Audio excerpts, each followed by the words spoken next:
Property के papers हैं जो कि हमें मिले हैं आसिफ अली जरदारी साहब के। यहाँ पर हमने अपने सबूत जमा करा दिए हैं, एक एप्लीकेशन भी जमा करा दी है जिसके अंदर ये साबित होता है कि पाकिस्तान से बाहर जो जायदाद है वो उन्होंने साबित नहीं करी है। जो हमारी एप्लीकेशन अगर ये सही होती है तो उसकी बिना पे इनको नेशनल असेंबली की सीट से डी-सीट किया जाए। जहाँ तक मेरा ख्याल है जरदारी साहब के खिलाफ रेफरेंस तो फाइल कर दिया गया। ये तो लंदन में एक आधा अपार्टमेंट पता चल गया है। पोजीशन इसमें रोड़े इसलिए अटकाती है कि कानून साजी जो है वो ना हो सके। ना तीर चलेगा ना तलवार उनसे, ये बाजू मेरे आजमाए। जरदारी साहब के ऊपर इल्ज़ाम लगाया है कि न्यूयॉर्क में प्रॉपर्टी वो सारा झूठ है। अगर है तो ले आए, साबित करें। कहानियों से बात नहीं चलती, इल्ज़ाम तराशियों से बात नहीं चलती। क्यों नहीं मुलाकात होगी? क्या मसला है? अब अंदर मुलाकातें होती है, बातचीत होती है। अब वो यहाँ नहीं है, जरदारी साहब जहाँ है। जब वो जहाँ आएंगे तो मुलाकात भी होगी।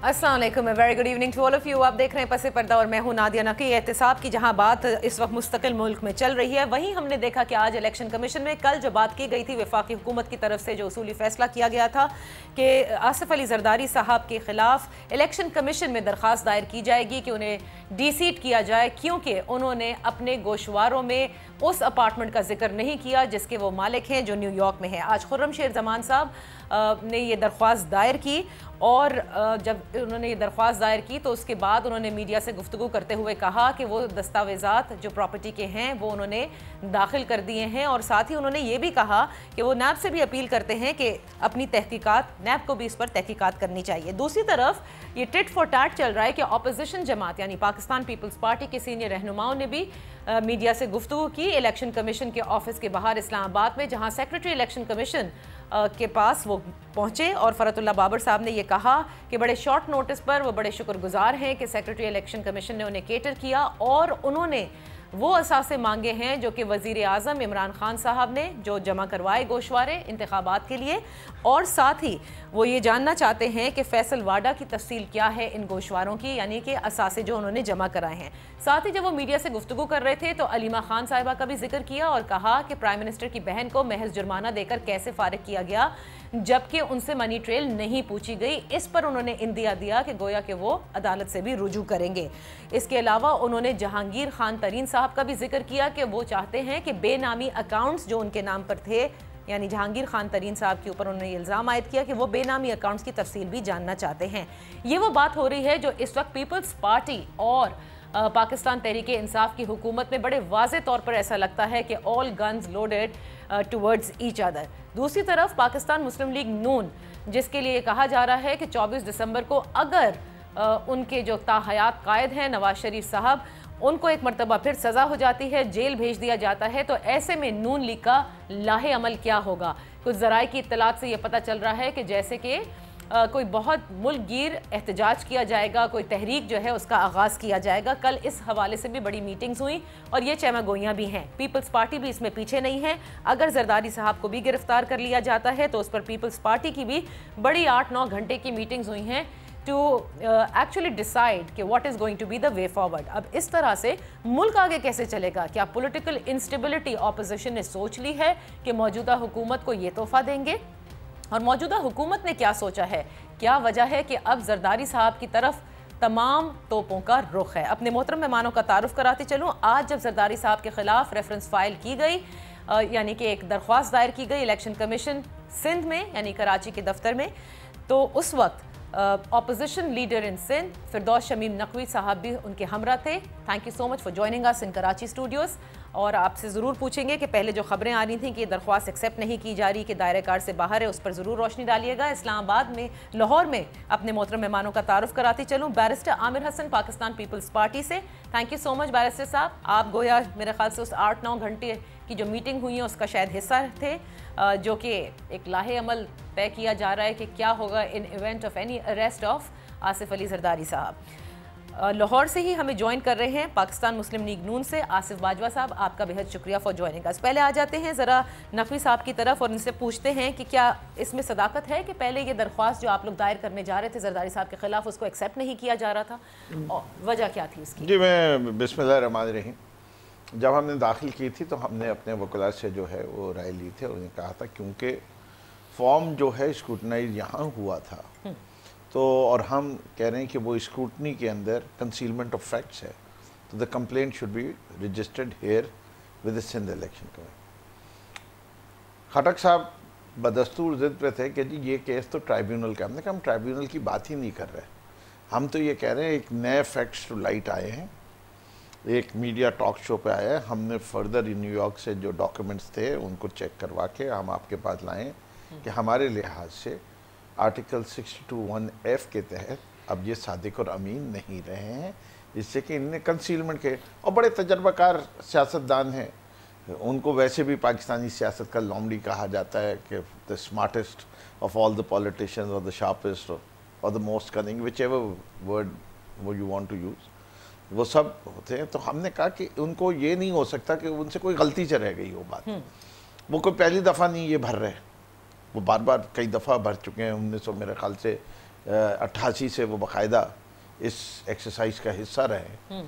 तो अगर कोई चीज़ नहीं नज़र आ रही, या वो गलत होगी या कंसीलमेंट है, इसके अलावा और कोई चारा नहीं है। सही। अच्छा, कल से ये बात इनफैक्ट परसों रात से चल रही है, जब से अरशद शरीफ साहब के शो में ये डिस्कस हुआ है, उस वक्त से पीपीपी की तरफ से कोई डिनाइल नहीं आया, कोई प्रूफ नहीं दिया गया, ये नहीं कहा गया कि this property is no longer, या जिस वक्त उन्होंने फाइल की थी उस वक्त नहीं थी इनके पास तो इसलिए नहीं है, कोई एक्सप्लेनेशन देना उन्होंने पसंद नहीं किया। और हमारे लिहाज से silence is half the admission of guilt.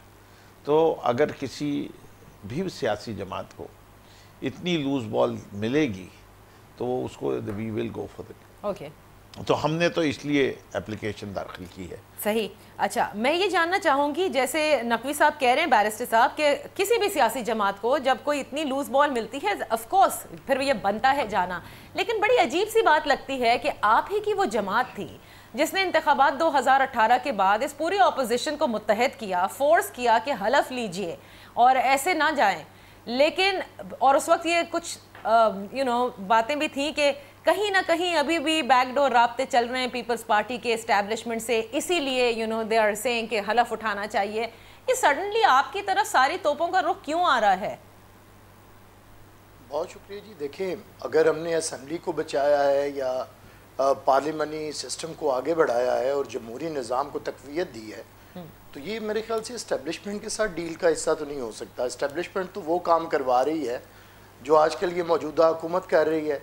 जो जनरल मुशर्रफ के इब्तदाई अयाम देखें आप और इस हुकूमत को देखें, अगर छोटा कदम देखना है हेलमेट की पाबंदी से लेके और जमहूरी इदारों को नाकाम करने से सियासतदानों को डिस्क्रेडिट करने तक, कोई काम बताएं जो जनरल मुशर्रफ ने किया है और इन्होंने नहीं किया। तो इसलिए हम तो एंटी इस्टेब्लिशमेंट इस हिसाब से हैं कि वो इस्टेब्लिशमेंट जो पाकिस्तान के अंदर पार्लिमानी जमहूरियत नहीं चाहती है, तो वो तो इनके साथ है। देखें ना, आज के इनका इक़्तिदार देखें तो आपको बड़े आराम से, आज जनरल मुशर्रफ तो सदर नहीं है, लेकिन पसे पर्दा कोई उसी तरह की ताकत मौजूद है जिसके इशारों के ऊपर ये तिगनी का नाच नाच रहे हैं सारे। और दूसरा, वजीर आजम फैक्ट्स साथ में आ रहे हैं ना, फैक्ट्स इनके सामने फैक्ट्स आ रहे हैं ना, तो वो क्या करें? वो कह रहे हैं ना, अगर अभी आपके पास भी आ जाएंगे तो आप भी यही करेंगे। साहिबा, मैंने मेरी बात सुने, पहले मुझे बात पूरी, मैं फैक्ट्स की भी बात करता हूँ। और वजीर आजम शौकत अजीज़ की जगह पे एक और पपेट प्राइम मिनिस्टर चाहिए था, जो शायद कोई भी और जिसके साथ सियासी टैग लगा हो वो शायद नहीं बन सकता था। यही अवेलेबल स्टफ था जो बन गया, और 80% आमरों की सारी कैबिनेट है जो इनके पास। दूसरा जो फैक्ट्स आ गए हैं ना, ये ऐसे फैक्ट्स ये बहुत बनाए गए हैं, और ये तमाशा कोई आज का नहीं है, ये तमाशा बहुत देर से है। जनरल अयूब भी आया था, सियासतदानों को उसने एबडोर ये सारे कवानीन लाया, चलें वो तो पुरानी बात। आसिफ अली जरदारी साहब के हवाले से कर लेते हैं कि 27 साल से वो मुकदमात का सामना कर रहे हैं, और हर बनने वाला केस यही था कि जी अब आसिफ अली जरदारी साहब के ये असासे हैं, ये हो गया, वो हो गया, वैसे हो जाएगा। कहाँ गए वो सारे मामलात? वो 12 साल बेगुनाह जेल काटने के बाद जब पाकिस्तान की अदालतें ये फैसला सुनाती हैं कि आसिफ अली जरदारी बाइज्जत बरी हैं, तो वो इल्ज़ामात लगाने वालों का मुंह तो काला होता है, लेकिन उन्हें फिर शर्म नहीं आती कि वो अपने इल्ज़ामात वापस लें। लेकिन इतने ढिठाई के साथ ये वो सारे ये जो होते हैं ना, जो अपना ज़मीर बेच चुका हो किसी के दरवाजे के ऊपर, वो फिर इसी तरह के काम करते हैं। वो नए प्रिंटों के साथ आ जाते हैं, उन्हें कोई शर्म नहीं आती है, वो अपने किसी पुराने लाया अमल पे माफी नहीं मांगते हैं। पहले मुझे ये तो बताएं कि आसिफ अली जरदारी की आपने 27 साल केसेस में प्रूफ क्या किया है? ये जरदारी साहब के नाम की जो प्रॉपर्टी ये लोग लेकर आ गए हैं, ये सब झूठ है, इसमें कुछ सदाकत नहीं है, ऐसी कोई अपार्टमेंट नहीं है। देखिए नादिया, मैं इससे पहले बात करूंगा कि यही तो खेल है। आसिफ अली जरदारी साहब के नाम पे बहुत सी चीजें इन्होंने की, बहुत सी असासों की लिस्टें शाया की गई, बहुत से केसेस बने। एहतसाब तो हमेशा पीपल्स पार्टी का हुआ और पीपल्स पार्टी में सबसे ज्यादा आसिफ अली जरदारी साहब का हुआ, और उसके बावजूद क्या हम लोग कोई लड़के किसी से आए हैं, मुकदमात लड़के बाइज्जत बरी हुए हैं? मुझे उसका तो जवाब दें।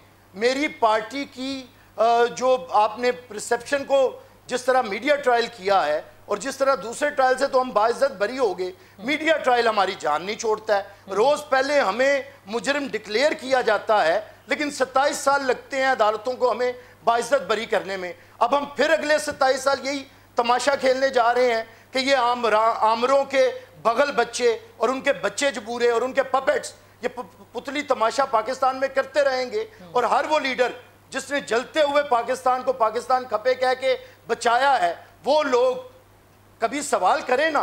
किधर है आज वो जनरल मुशर्रफ जो बड़ी बातें करता था, जो बड़ी बड़ी और वो किधर है शौकत अजीज जिसने पाकिस्तान की इकोनॉमी का बेड़ा गर्क कर दिया? कोई उसका एहतसाब नहीं, उसकी बात ही नहीं हो रही है। ये सियासतदानों का क्या कसूर है कि इन्होंने पाकिस्तान बनाया है, इन्होंने पाकिस्तान को फिर आपकी जो पूरी 5 साल की हुकूमत थी माजरत के साथ गार्ड ऑफ ऑनर और ये सारी चीजें फिर आ जाती है ना। Let's not go into Pervez Musharraf because वहां सबके पर जल गए थे। गार्ड ऑफ ऑनर हमने नहीं दिया था, वो जो देते हैं वो देते हैं। अगर तो पीपल्स पार्टी के वर्कर गार्ड ऑफ ऑनर देते हैं तो फिर हमें बताएं। अच्छा, जो गार्ड ऑफ ऑनर देते हैं उन्होंने उसे गार्ड ऑफ ऑनर दिया था, उन्होंने उसे एएफआईसी के अंदर पनाह दी थी, उन्होंने उसका नाम ईसीएल से निकलवाया था, उन्होंने उसे अदालतों से छुड़वा के बाहर भेजा था। तो ये आपको भी पता है, मुझे भी पता है। अच्छा बैरिस्टर साहब, let me take the discussion forward, क्योंकि अग्रीव पार्टी इस वक्त आप भी कहते हैं कि आप हैं कि जिनके खिलाफ एहतसाब नहीं इंतकाम हो रहा है, जबरदस्ती इम्प्लीकेट किया जा रहा है झूठे केसेस में। लेट्स गो टू बाजवा साहब, जिनके ताहयात कायद का तो अब फैसला आने वाला है उन 2 रेफरेंसेस का जिसको कल महफूज किया गया है। इस बात में कितनी सदाकत है बाजवा साहब कि मुल्कगीर तहरीक होगी अगर नवाज शरीफ साहब को फिर सजा हो जाती है और वो जेल चले जाते हैं? बिस्मिल्लाहिर्रहमानिर्रहीम। सबसे पहले तो मैं आपका शुक्रिया अदा करना चाहूँगा। बात यह है कि जो आपका क्वेश्चन है कि क्या ये मुल्कगीर एहतजाज होगा या मुल्कगीर जो उन्होंने कॉल दी है कि 30 दिसंबर के बाद अगर खुदा न करे कि फैसला मियां नवाज शरीफ साहब के खिलाफ आएगा, तो मैं ये समझता हूँ कि जिस तरीके से पाकिस्तान तहरीक इंसाफ की हुकूमत और नैब का इदारा आपस में एक दूसरे में प्यारो मोहब्बत की पींगे बढ़ा रहे हैं, और उनका सारा जो है ये पॉलिटिकल विक्टिमाइजेशन है कि मुखालफीन के खिलाफ वो ऐसे मुकदमात काम कर रहे हैं, ऐसी GITs बना रहे हैं जिनका कोई ताल्लुक वास्ता ही नहीं है। और पाकिस्तान की तारीख गवाह है नैब की कि उन्होंने, नैब वालों ने हमेशा जब से ये PTI की गवर्नमेंट आई है, उन्होंने सिर्फ और सिर्फ मुखालफीन को डराने धमकाने के अलावा, उनको जेल में डालने के अलावा, उनको धमकियां देने के अलावा कोई काम नहीं किया। क्या पाकिस्तान का कोई शख्स मुझे ये बता सकता है कि जब से ये इदारा मार्ज़ वजूद में आया है, पाकिस्तान के किसी लीडर को, पाकिस्तान की किसी जो पॉलिटिकल पार्टी है उसके किसी लीडर को या किसी बहुत बड़े MNAs को या मिनिस्टर को या किसी ऐसे शख्स को इन्होंने सजा दी हो? भाई ये इदारा चलें, अगर आप कहते हैं ना कि इनकी दोस्ती है आपस में, तो ये तो फर्स्ट टाइम आए हैं ना इक्तदार में, आप लोग तो रह चुके हैं, तो उस वक्त आप लोग भी ये इंतकामी कार्रवाइयां किया करते थे। तो let's not get into that, let's come to the point. क्या आप लोग कोई तहरीक सोच रहे हैं? बाजवा साहब नहीं जाते ना माजी में तहरीक चलेगी, और पाकिस्तान मुस्लिम लीग नवाज का वर्कर जो है वो अपनी लीडरशिप के लिए उनके हुक्म के मुताबिक हम सड़कों पे आएंगे, और जो पार्टी फैसला करेगी हम उसको मनोअन तस्लीम करेंगे। और पाकिस्तान की कौम और पूरा मीडिया ये देखेगा कि पाकिस्तान मुस्लिम लीग नून के वर्कर जो हैं वो अपनी लीडरशिप के लिए घरों से बाहर निकलेंगे। घरों से बाहर तो पहले भी निकले थे, वो मुझे क्यों निकाला वाली तहरीक, लेकिन देखे ना कहां जीती तो पाकिस्तान तहरीक इंसाफ, हुकूमत तो इनकी है। नहीं जीती नहीं, बिल्कुल पाकिस्तान तहरीक इंसाफ कतई तौर पे ये इंतखाब नहीं जीती, उनको इंतखाब जितवाया गया और ये एक इलेक्टेड नहीं सिलेक्टेड प्राइम मिनिस्टर है और सिलेक्टेड गवर्नमेंट है। ये पाकिस्तान की तारीख का एक सहबाब है। अच्छा, ये अब नकवी साहब को जरा जवाब देने दें। आप दोनों ने ये जब जो पार्लियामेंटेरियंस की कमेटी बनी है, जब इसकी इन्वेस्टिगेशन होगी तो आपके सामने ये सारी बातें आएंगी कि ये ऐसे हम नहीं कर रहे कि जिस तरीके से जितने वोट जो है अब ये तो डबल मोहरे लगा के रिजेक्ट किया गया है। लेकिन सवाल ये पैदा होता है, आप दोनों से मैं पूछूंगी, राजा साहब, वो बैरिस्टर आमिर हसन से भी पूछूंगी और आपसे भी, कि अगर आपकी जमातें तहरीक का सोच रही हैं, एहतजाज की कॉल का सोच रही हैं, तो उससे क्या फर्क पड़ सकता है और क्या हुकूमत ऐसी किसी मुश्तरका एहतजाज से दबाव का शिकार होगी? We take a break here, when we come back Naqvi साहब has to respond to what the opposition has been alleging and then उसके बाद इस तहरीक से क्या कुछ हो सकता है, इस पर बात करते हैं। Let's take a break.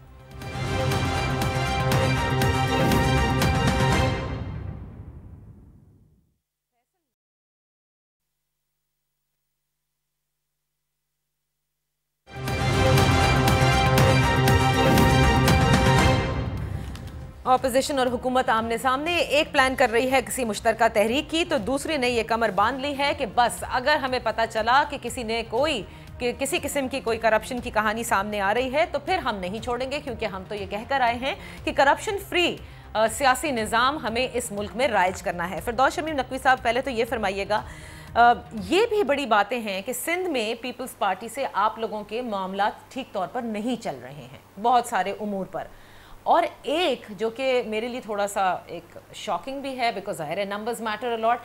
पहले पीपल्स पार्टी ये कहती थी कि ये गवर्नर रूल लेकर आना चाहते हैं, लेकिन अब तहरीक अदम एतमाद की बातें भी बड़ी सरगर्म हैं कि तहरीक इंसाफ ये सोचे बैठी है सिंध में। देखिए 100 और 65 100 them 65 you। मुझे नहीं पता कि आपने जो ब्रेक से पहले सवाल पूछा था मैं उसका पहले जवाब दूं। नहीं, पहले इसका दे दीजिए। पहले देखिए, बात ये जो गेम है वो है 100 पीपल्स पार्टी के, 65 जॉइंट ऑपोजिशन के, और उसके लिहाज से जो अपॉर्चुनिटी होती है या नहीं होती उसके 2-3 इस्तेमाल हो सकते हैं। एक हो सकता है वोट ऑफ नो कॉन्फिडेंस के लिए, जिसके बाद दोबारा इलेक्शन होंगे।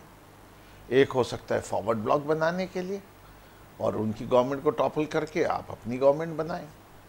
सियासत के अंदर आपको फैसला करना है किस चीज़ से पाकिस्तान को और मुल्क को फ़ायदा होगा। Which means you are thinking that। नहीं, हम हर वक्त सोचते रहते हैं, थिंकिंग नहीं है। Thinking and planning for all options should always be considered bye everyone. जो सियासी जमात ये नहीं सोचेगी वो उसके मतलब ये वो अपनी गहरी नज़र नहीं रखेगी हालात पे। इससे कि आपको ये एक्सरसाइज, मेंटल एक्सरसाइज और ये सब करना है, ये इतना आसान काम नहीं होता। मेज के ऊपर नंबर गेम, इधर से इधर कर दो, इधर से इधर कर दो। इसीलिए जिस वक्त आप अपने कैंडिडेट्स चुनते हैं तो आप पार्टी के मजबूत लोगों को लेते हैं और आपको उनको फिर अपने साथ रखना भी पड़ता है। अगर आप अपनी कैबिनेट्स की सिलेक्शन में, अपॉइंटमेंट की सिलेक्शन में, treating of the MPAs MNAs की उसमें अच्छे तरीके से नहीं जाते तो लोग रिबेल करते हैं और फिर पार्टी को उसके लिहाज से डील करना पड़ता है।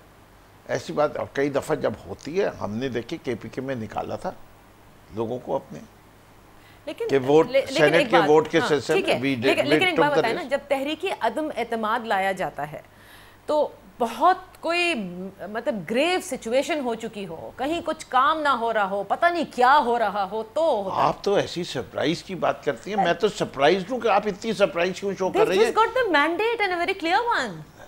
मैं आपको देखिए, मैं आपको ये बताऊं, 11 साल इनकी हुकूमत और ग्राउंड पे हालात, ये वही मैंडेट है जिसपे एक पार्टी कहती थी कराची का मैंडेट हमारे पास है। कराची का मैंडेट जब उस जगह से खौफ को हटा दिया गया और खौफ की कुंजी जो थी वो फेंक दी गई, तो वो आपके पास आ गया, तो वो हमारे पास आ गया, जहां फ्री है। जो परफॉर्मेंस PPP की है, जिसमें ये कहते हैं कि अवाम के लिए वोट देती है इनको, आए मेरे साथ बैठ के दिखाएं वो अजीम कारनामे जो इन्होंने किए हैं। मैं दिखाता हूं इनको जो जाके कि मेरा नहीं है, जस्टिस हानी जो हैं वो PTI के मेंबर नहीं है, उनकी वाटर रिपोर्ट पढ़ ले, पूरे सिंध के बारे में, कराची की बात नहीं कर रहा। जस्टिस अमीर हानी ने जो पूरा कमीशन बनाया, वाटर जो कमीशन बनाया है, सिंध के हर शहर में जो है जहरीला पानी पी रहे हैं लोग। सिंध की सारी नहरें पॉल्यूट हो गई।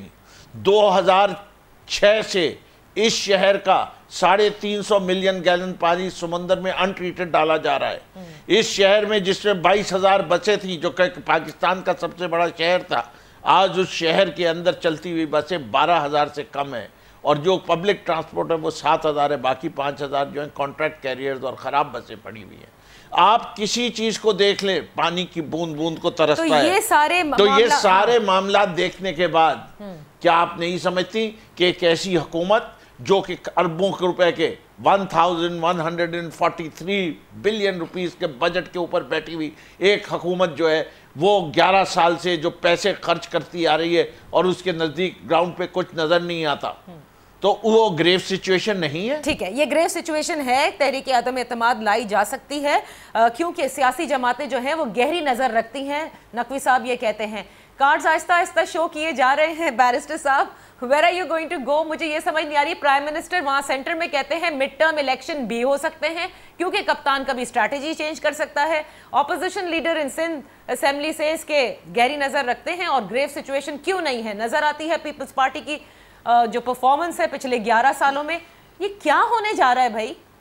देखिए, बात ये है कि अवाम को हमारी परफॉर्मेंस नज़र आती है और अवाम ने हमें वोट दिए, और जब पाकिस्तान में हुक्मरान जोकर बनेंगे तो फिर ऐसे लतीफ़े आएंगे और फिर हंसी आती है ऐसी बातों के ऊपर कि बैठ के हमें नंबर गेम्स सुना रहे हैं और हम ऐसे भी कर सकते हैं और हम वैसे भी कर सकते हैं। हजूर, आपको कितनी अक्सरियत लोगों ने दे दी है मरकज़ के अंदर, और पंजाब में ये जो आपने एक बुज़दार बिठाया है, बड़ा नारे वारे लगाते थे, पढ़े लिखे मिडिल क्लास, और शहबाज शरीफ का एक MPA और मुशर्रफ का एक काउंसलर जो था, उसे आपने वज़ीर आला बनाया है जो ढंग से 2 लाइनें नहीं बोल सकता, और पाकिस्तान पूरे में सबसे एजुकेटेड चीफ मिनिस्टर है सैयद मुराद अली शाह, और सबसे बेहतरीन परफॉर्मेंस है इस वक्त उसकी।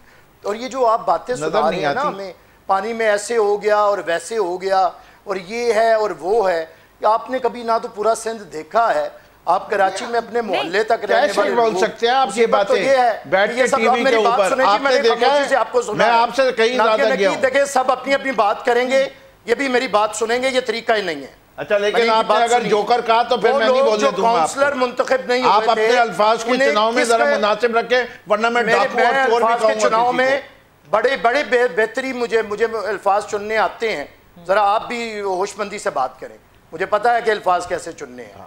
ये लोग जो काउंसलर के इलेक्शन हारे थे पिछले बल्दियाती, ये कौन सी खौफ की बंदूक उधर से उठी और इनके कंधे के ऊपर आ गई कि ये रातों रात जो काउंसलर के इलेक्शन लोकल बॉडीज के हारे थे वो सारे MNA बन गए हैं और इतने बड़े लीडर बन के घर सो गए हुए थे रात को, लेकिन सुबह रिजल्ट इनके हक में आ गया। और अब ये हमें सिंध की बातें सुना रहे हैं कि सिंध में क्या हो रहा है। सिंध पाकिस्तान का दूसरा बड़ा सूबा है, कमर्शियल हब है, पाकिस्तान को सबसे ज्यादा गैस फराहम करता है, पाकिस्तान के बानी का सूबा है, पाकिस्तान बनाने वाली करारदाद उधर मंजूर हुई है, और सिंध के लोग पाकिस्तान पीपल्स पार्टी के साथ कह रहे हैं, बैरिस्टर साहब, नकवी साहब कह रहे हैं कि इसमें PPP का क्या क्रेडिट है? फिर मतलब बानिए पाकिस्तान पैदा हुए, जरदारी साहब ने पैदा किया उनको, पाकिस्तान का कॉस्मोपॉलिटन सिटी बनी, जरदारी साहब ने बना दी। अरे छोड़े यार, कोई बात तो करे कायदे की। आप मतलब जोकर तो आप बन गए इस प्रोग्राम में, ऐसी बातें करके अपनी टर्न पे बात करें आप। बैरिस्टर साहब, हर एक को अपनी टर्न पे बात करनी है। बैरिस्टर साहब, मैंने आपकी बात तहम्मुल से सुनी है, इसके बावजूद कि आपकी बातें गैर जमहूरी थी, कि हम सोच रहे हैं भाई आपकी मांगे तांगे, एक चंद वोट आपने कातिलों के लिए हैं, चंद वोट आपने डाकुओं के लिए हैं, बाकी डाकू आपको जीप वालों ने इकट्ठे करके दिए हैं, और उनकी खिदमात की वजह से आज आप हुकूमत के अंदर हैं। बुज़दार को वज़ीर आला बनने में जिस तरह नाहल तरीन शख्स का हाथ है, उसके जहाज का, उसके सरमाए का और चंद छड़ी वालों का, और आप इस तरह रऊनत से बातें कर रहे हैं कि हम सोच रहे हैं कि हुकूमत गिराएं। अरे भाई, अपनी लुंगी संभालो, अपने आप को बचाओ, किसी के हाथ आप इतना आप बढ़ने की कोशिश ना करें। अपने अपने क्या पिद्दी और क्या पिद्दी का शोरबा, आप जिधर आए हैं उधर की डायलॉग ना सुनाएं। हम आपको जानते हैं, हम आपको सारा जानते हैं, जो आपकी सियासी तरबियत अच्छा, है और जो ये आप रोज हमें आगे बातें सुनाते हैं ना, पीपल्स पार्टी के साथ आप ऐसी लैंग्वेज इस्तेमाल करेंगे तो हम आपको बोलने नहीं देंगे। अच्छा बैरिस्टर साहब, आज तक हमारी तामुल में हम ये जानना चाहते हैं कि पीपल्स पार्टी का लाहे अमल क्या आप होगा? ये जोकर गवर्नर, अब उस 8-9 घंटे की मीटिंग की बात कर लेते हैं ना बैरिस्टर साहब, लेट्स गो वजीर इत्तलात, आप बड़े जख्मी हुए हैं, दिल दुखा हुआ है, बात कोई करने को नहीं है, चोरी को डिफेंड नहीं कर सकते, इसलिए इस किस्म की गुफ्तगू करते हैं। लेट्स मूव फॉरवर्ड, लेट्स हम बेशर्म नहीं कि अलीमा खान की चोरी पी जाएं, हम बेशर्म नहीं कि जहांगीर तरीन की चोरी पी जाएं, हम बेशर्म नहीं आजम सवाती की चोरी पी जाएं, हम बेशर्म नहीं है आपकी तरह। अच्छा, सारी चोरियां पी के, अलीमा खान की चोरी पी के और ठिठाई के साथ दूसरों को चोर कहते हैं। हम चोर नहीं हैं। मैं फिर ब्रेक ले लेती हूँ ना, हमें जानना है कि आपकी 8-9 घंटे की मीटिंग से में क्या लाहे अमल तय हो रहा है। चलिए बादशाह साहब आप फरमाइए। डाकू कौन है पाकिस्तान में? बैरिस्टर साहब एक मिनट ना जरा, हमें please let's get to the point. Imran Khan की बेटी वापस लेके आओ कि क्या मुश्तरका तहरीक कोई लेकर आएंगे, क्या पीपल्स पार्टी के साथ जाहिर ताल्लुकात को रद्द नहीं किया? खुर्शीद शाह साहब ने कहा कि जरूर जरदारी साहब और नवाज शरीफ साहब की मुलाकात हो सकती है। आपके ख्याल में देखिए एक सियासी सेटअप है, आप उसको मानेंगे नहीं मानेंगे ये आपकी मर्जी है, लेकिन ऐसे में जब ऑपोजिशन मुत्तहिद होकर एहतजाज करती है, मुल्कगीर एहतजाज करती है, तो आप भी जानते हैं कि इस तरह से इंस्टेबिलिटी बढ़ती है, वैसे ही इकोनॉमिक चैलेंजेस हैं, किस तरह से ये मामलात आगे बढ़ेंगे? देखिए बात यह है कि इससे पहले पाकिस्तान मुस्लिम लीग नून और पाकिस्तान पीपल्स पार्टी की लीडरशिप ने यह फैसला किया कि हम पाकिस्तान में जमहूरियत को डीरेल नहीं होने देंगे और जमहूरियत को नुकसान नहीं पहुंचने देंगे। ठीक है, लेकिन दूसरी बात यह है कि आपने ये कहा कि क्या पीपल्स पार्टी और मुस्लिम लीग नून दोनों जॉइंट वेंचर करके क्या कोई तहरीक चलाने जा रहे हैं या कोई ऐसा कोई इम्कान है? इसका जवाब ये है कि पाकिस्तान की तारीख में या पूरी दुनिया में जो आज के दोस्त हैं सियासत में, वो कल के दुश्मन और कल के दुश्मन आज के दोस्त हो सकते हैं।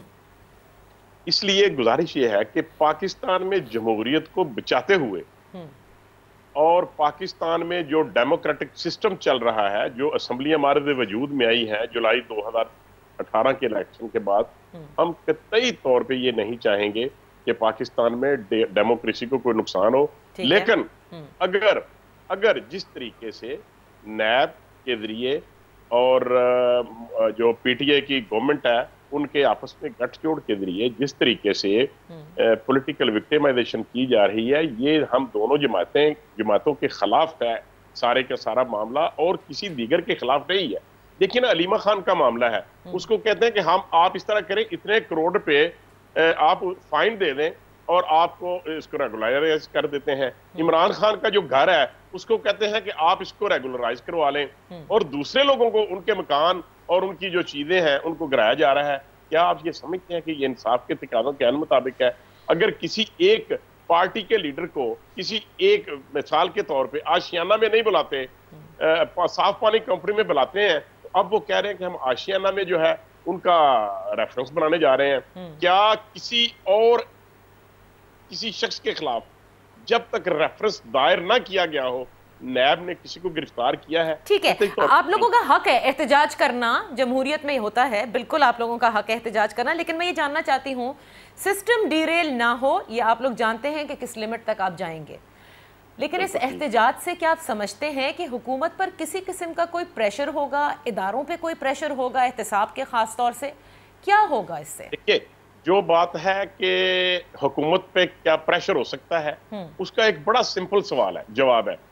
आपके इल्म में होनी चाहिए ये बात कि इस वक्त पाकिस्तान तहरीक इंसाफ और उसकी कोलिशन पार्टीज जो हैं उनके पास 186 MNAs हैं, और जो जॉइंट अपोजिशन है उनके पास 185 मेंबरान हैं। आप क्या समझते हैं कि क्या ये स्टेबल रह सकते हैं? बिल्कुल नहीं रह सकते। अगर अपोजिशन ये चाहे इनकी हुकूमत को गिराना, तो विदाउट एनी डिले हम इसको गिरा सकते हैं। एक वोट की जो अक्सरियत है और मांगे तांगे के वोटों की अक्सरियत, इसकी तो कोई वैल्यू नहीं है। ठीक है, तो जो मौलाना फजलुर रहमान चाहते थे, जिसके लिए आप लोग राजी नहीं थे उस वक्त और चाहते थे कि ये हुकूमत चलती रहे, अब आप उस क्या कहते हैं तरीके से भी सोच रहे हैं, इधर ये सोच रहे हैं, उधर आप सोच रहे हैं। मैं एक ब्रेक ले लेती हूँ, ब्रेक से वापस आके मुझे अच्छी तरह याद है कि जब पाकिस्तान तहरीके इंसाफ ऑपोजिशन में थी और वो कंटेनर की सियासत हो रही थी, उस वक्त पीपल्स पार्टी ने नून लीग की हुकूमत बचाने के लिए उनका साथ दिया था।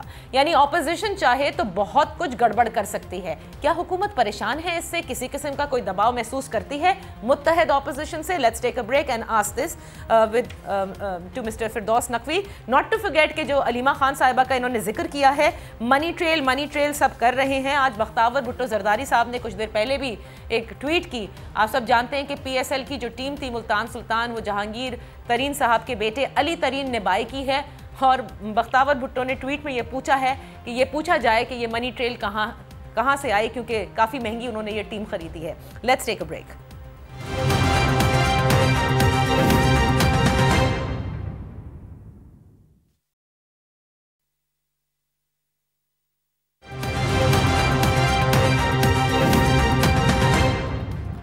Welcome back. बात हो रही है फिरदौस शमीम नकवी साहब से, बैरिस्टर आमिर हसन से और आसिफ बाजवा साहब से।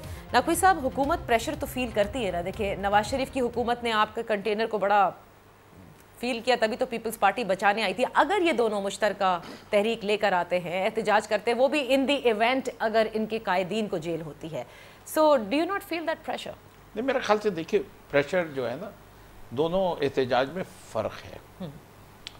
ये एहतजाज कर रहे हैं एक और मसले पे और हम जो एहतजाज कर रहे थे वो दूसरे मसले पे कर रहे थे। इनका एहतजाज ये है कि सुप्रीम कोर्ट इनके साथ ज़्यादती कर रहा है। इनको जो जुडिशरी इन्हीं के पीरियड में बनी है पूरी, जिससे कि जितने जजेस बनते हैं from the civil court to the high court, वो पिछले 20 साल में बने हैं, जो कि अब सुप्रीम कोर्ट में पहुँचे। PTI तो कहीं नहीं थी, न सिंध में थी, न KPK में थी, न पंजाब में थी, न बलूचिस्तान में थी। ये सब जो इस वक्त बेंच बैठी हुई है, इसमें कोई भी ऐसा नहीं है जिसको हमने सिविल जज से जज बनाया हो किसी कोर्ट का। अभी तक एक अपॉइंटमेंट नहीं हुई। ठीक है। नैब इन दोनों की हैंड पिक्ड आदमी को चूज किया इन्हीं ने, नैब चेयरमैन। उसमें भी हमारा कोई हाथ नहीं। ठीक है। हम तो एक नारा लेके चले थे कि इस मुल्क की बदहाली में करप्शन का बड़ा हाथ है। हम जो अक़वाम आलम की दौड़ में पीछे रह गए, उसमें करप्शन का बड़ा हाथ है। हमने कहा हमें जहाँ करप्शन नज़र आए हम उसके ख़िलाफ़ जिहाद करेंगे, और हम हर उस इदारे के साथ खड़े हैं जो करप्ट लोगों के चेहरे को बेनकाब करेगा। अब लोगों के चेहरे बेनकाब हो रहे हैं तो वो कह रहे हैं PTI और नैब का गठजोड़ है। ये रिश्ता तय कब हुआ? ये किसने रिश्ता तय कराया?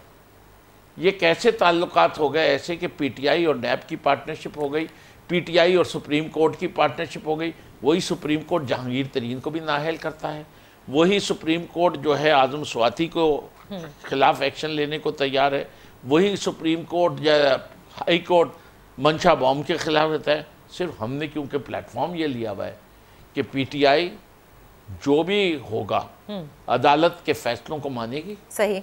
और चाहे गेहूं के साथ घुन फंस जाए, बहुत सारी बातें कही जा सकती हैं अदालती फैसलों के बारे में, लेकिन फ़िलहाल आप उसके बारे में बोले नहीं। इससे कि जो ब्रॉडर गोल है PTI का, वो इंडिविजुअल्स नहीं है। इस पूरी पार्टी का ब्रॉडर गोल जो है वो इस मुल्क से करप्शन का खात्मा है। ठीक है। अब ये एहतजाज करते हैं तो आप कहते हैं प्रेशर नहीं होगा, बिकॉज ये एहतजाज इदारों के खिलाफ कर रहे हैं जो इन्हीं के बनाए हुए थे, और लोगों को भी पूरे पाकिस्तान में किसी शख्स को पूछ लें। लेकिन पॉलिटिकल मेरे एक जुमला मुकम्मल करने देखिए, पूरे पाकिस्तान में आप सड़क पे जाइए, पूछिए मुल्क में करप्शन है, जवाब क्या मिलेगा आपको? हाँ, है। अच्छा, कौन करप्ट है? ऊपर से लेके नीचे तक। करप्शन खत्म कैसे होगी? ऊपर से खत्म कर दो, नीचे खत्म हो जाएगी। This is the common man solution and it's common sense. ठीक है, यही इस मुल्क से करप्शन ख़त्म करने का शॉर्ट रास्ता यही है। बाकी जो है वो लॉन्ग रास्ता है कि आप तालीम दे दें, माशरे के अंदर इस्लाह आ जाए और करप्शन को, विसल ब्लोअर एक्ट आ रहा है, लोग आके रिपोर्ट करते हैं, वो सारी चीज़ें उस पर भी अमल हो रहा है। तो ये हुकूमत PTI का कहाँ रोल है? ये इदारों के खिलाफ एहतजाज करें, उन इदारों के खिलाफ कर रहे हैं जो इनके अपने खुद हाथ के बनाए हुए। तो मैं इसका जवाब देना चाहूंगा। अच्छा, जरूर दें, फिर मैं I am going to go to barrister साहब।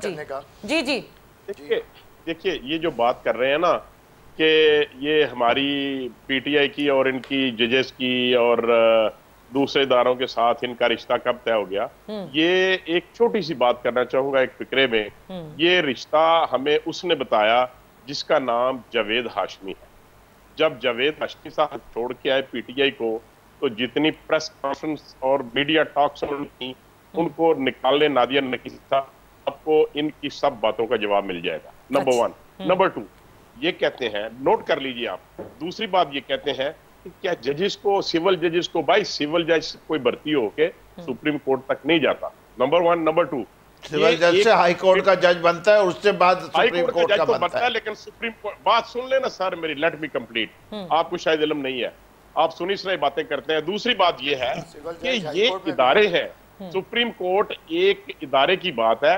ये आपको किसने कह दिया कि अगर कोई कमेटी उनको मुंतखब करती है तो फिर वो उस कमेटी के मातहत नहीं हो जाते। नंबर 3, ये कहते हैं चेयरमैन नैब को अपोजिशन पार्टी ने, पाकिस्तान पीपल्स पार्टी ने और मियां नवाज शरीफ साहब ने और प्राइम मिनिस्टर इनको सिलेक्ट किया था।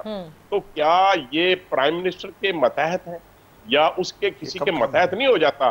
जिसको कोई सिलेक्ट करता है तो उसका कोई मतहत नहीं हो जाता। ये बात की बात है कि आपके आपस में इनडोर या बैकडोर राब्ते कैसे हैं, इनको कौन खबरें देता है, कौन मीटिंग्स करता है चेयरमैन नाब के साथ? क्या प्राइम मिनिस्टर ने मीटिंग्स नहीं की और उन्होंने स्टेटमेंट्स नहीं दी? मुबारकबाद देने आए थे वो। क्या इनके वज़रा ये नहीं कहते रहे कि बड़ी बड़ी गिरफ्तारियां होने को जा रही हैं? क्या फवाद चौधरी साहब ये नहीं कहते रहे? क्या आजकल शेख रशीद साहब ये नहीं फरमा रहे कि झाड़ू फिरने जा रहा है मार्च से पहले? तो ये सब बातें जो है ये जबान ज़द आम है और इनका गठजोड़ हम सिर्फ ज़बानी और मुंह ज़बानी। अच्छा, अब ठीक है, लास्ट फ्यू मिनट्स रहते हैं। Let me go to barrister साहब। Let me go to barrister साहब। बैरिस्टर साहब, आपके ख्याल में ये एहतजाज हुकूमत पर किसी किस्म का प्रेशर बिल्ड नहीं करेगा अगर आप लोग एहतजाज करते हैं, क्योंकि आप लोग तो इदारों के खिलाफ कर रहे हैं? देखिए, ये इन्हें ना कोई खुमार है कि जो इन्हें लेके आए हैं वो इन्हें बचा के रखेंगे, और इन्हें इसलिए वो ये समझते हैं, इन्हें तो पता है कि धरने के पीछे क्या है, किसकी सपोर्ट थी, इसलिए ये समझते हैं कि क्योंकि हमें सपोर्ट अपोजिशन पार्टीज को नहीं होंगी तो कुछ नहीं होगा। यही इनकी खाम ख्याली है। अगर उन कुव्वतों ने इज्जत दिलवानी होती तो आज जनरल जिया और जनरल मुशर्रफ गली गली बेइज्जत ना हो रहे होते, उनकी इज्जत बनी होती। तो ये किस बात की मूली है कि इन्हें वो बचा के रखेंगे? दूसरी बात ये है कि जो इन्होंने इतनी जजेस के बारे में बातें की हैं और बताई हैं और बनाई हैं, हमें सारी जुडिशरी का पता है, हम सबको जानते हैं, हम जुडिशरी को जानते हैं कि उन्हें आमिर बनाते नहीं थे, लेकिन वो आमिरों को हमेशा तहफ़्फ़ुज़ देते हैं। कभी वो कहते हैं नज़रिया ज़रूरत के तहत, कभी वो कहते हैं मुशर्रफ को 3 साल के लिए आइन बनाने के, कानून बनाने की भी इजाज़त हो जाती है। तो हमें सब पता है कौन किसके कंट्रोल में। हम पाकिस्तान पीपल्स पार्टी इदारे बनाने वाली है। हमने जब मुश्किल तरीन दौर था हमारी पाक अफवाज पे और हमीदुर रहमान कमीशन रिपोर्ट आया तो हमने मोराल को ना गिरने दिया और उसे बचा के रखा। 93,000 कैदी गिरफ्तार हुए, हम इज्जत के साथ छुड़ा के लाए। हमने फौज का मोराल बुलंद करने के लिए एटमी प्रोग्राम की बुनियाद रखी और उसके लिए जान दी। मोहतरमा बेनज़ीर भुट्टो शहीद ने एटमी टेक्नोलॉजी दी। और ये जो सिलेक्टिव एहतसाब की बात है ना, मैं अब उस दिन मानूंगा एहतसाब है। नादिया, आप भी प्लीज़ जो सिविल सोसाइटी है ज़मीर को जगाए। एक की ऑफशोर कंपनी हो तो उस पर JIT बने, इमरान की ऑफशोर कंपनी हो तो कोई JIT नहीं। अच्छा, आसिफ जरदारी की बहन के लिए JIT बने, इमरान की बहन को थोड़े से पैसे जुर्माना करके छोड़ दें। आजम स्वाति के लिए कोई इसके लिए जहांगीर तरीन के लिए कोई JIT ना बने, बाकियों के लिए JIT बने। हमारी तस्वीर उज़ैर बलोच के साथ निकल आए तो JIT, इनकी मंशा बम के साथ फिल्में निकल आए तो कोई JIT नहीं। तो अब ये दोहरा मेयार जो है ना अब नहीं निकलेगा। अच्छा। इमरान खान के ऊपर केस तो वो दंदनाता फिरे। अच्छा, बैरिस्टर साहब क्योंकि लास्ट मिनट है, last 30 seconds I have, I just want to know कि आप समझते हैं कि तहरीक इंसाफ सिंध में किसी तौर पर कामयाब हो सकती है इन ऑल द गहरी नजर जो कि ये पार्टी रखी बैठी है आप पर? खुदा की कसम इनकी कोई गहरी गहरी नज़र नहीं है, इनके कोई गहरे मरासम ये समझ बैठे हैं उन कुव्वतों के साथ जिनकी वजह से ये इतराए फिरते हैं।